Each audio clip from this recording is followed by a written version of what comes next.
এই যে দেখেন ভিতরে চেম্বারের ভিতরে এগুলা কি, এই যে ময়লা, এই ময়লা পানি তেল পরিষ্কার না করে চেম্বার ওয়াশ না করে প্রেশার দিলে প্রেশার ঠিকই দেখাবো। যখন ওয়াশ করবেন তখন দেখা যাব যে আপনার একটা লিকেজ বাড়ানোর সম্ভাবনা আছে। ঠিক আছে, অতিরিক্ত তেল মারলে প্রেশারে মনে করেন যে কম প্রেশার মনে করেন যে বাদ করে দিতে হবে অতিরিক্ত তেল মারলে। আর এরকম বাসায় যে সমানে কন্ডেন্সার লাগাইলেন আর আপনি গ্যাস ভরে দিলেন, 15 দিন 7 দিন পর 1 মাস পরে আবার গ্যাস যাবো গা। ফ্রিজটার ভিতরে এই যে দেখেন, এই যে পাইপ জং ধরে নষ্ট হয়ে গেছে, চেক না করে আপনি কন্ডেন্সার চেঞ্জ করলেন তাহলে তো হবে না।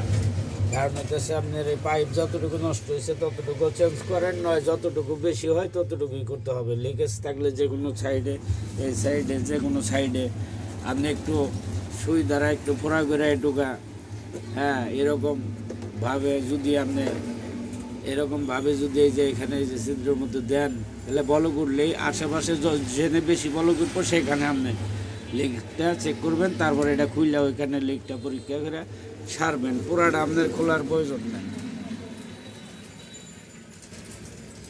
আপনি ভুলবশত অতিরিক্ত কাজ করলে আপনার সমস্যা হবে। এই যে দেখেন এখানে পোড়া করছি, এখানে যদি লিকেজ থাকে আশেপাশে তাহলে এখানে বলক উঠতো, এই যে নাই, এইখানে ছিল, এইখানে এই যে বলক উঠতো, এখানে এই যে দেখেন এই যে পাইপ আরও ফালিয়ে দিছি, অনেক নষ্ট হয়ে গেছে, জং ধরছে, হ্যাঁ, তামার পাইপ লাগিয়ে দেওয়া হয়েছে যে পর্যন্ত খারাপ, এখান থেকে ভিতরে বাইরে পর্যন্ত প্রবলেম আছে, জং ধরে অবস্থা খারাপ হয়ে গেছে, হ্যাঁ, সেই ক্ষেত্রে মনে করেন যে এইটুকু ফালিয়ে দেওয়া হয়েছে, যেটুকু ভালো আছে রাখা হয়েছে।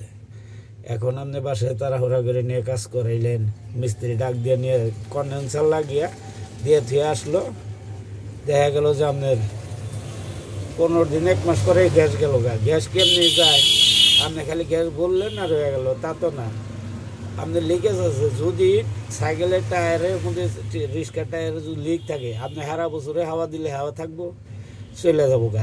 যার ফলে আপনি কি করবেন, ওই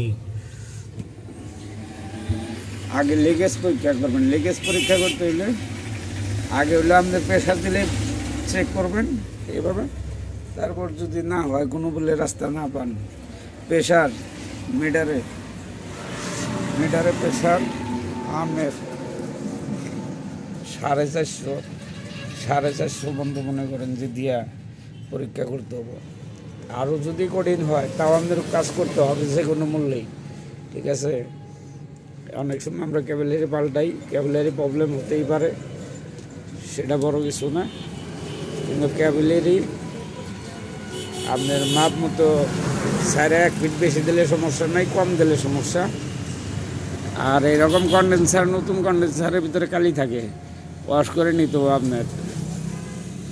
ঠিক আছে, একটা ফ্রিজ কাজ করতে মনে করেন 4-5 দিন 6 দিন সময় লাগে, 5 দিন 6 দিন 7 দিন,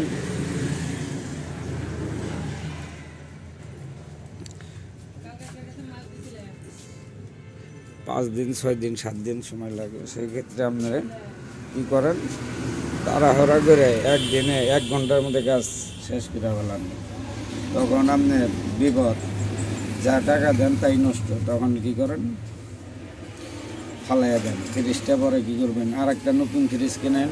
মিস্ত্রির ভুলের কারণে কিপটামি করেন, ব্যান ভাড়া লাগবো, উড়ান লাগবো, মিস্ত্রির দোকানে আনতে হবো, অনেক ঝামেলা মনে করে আপনারা এই কাজটা করেন। কাস্টমারও যেমন, মিস্ত্রিও এমন কাজ করেই বাগে। কী করবো, আপনি তো ফ্রিজ দিবেন না, ভয় পান কাজ করতে, দোকানে দিতে, ভালো কাজ চান না, আপনিও চান না, সেও যায় বাসায় দাবার দাব মনে করেন যে কাজটা করে ফেলা, তখন বুঝবেন ঠেলা।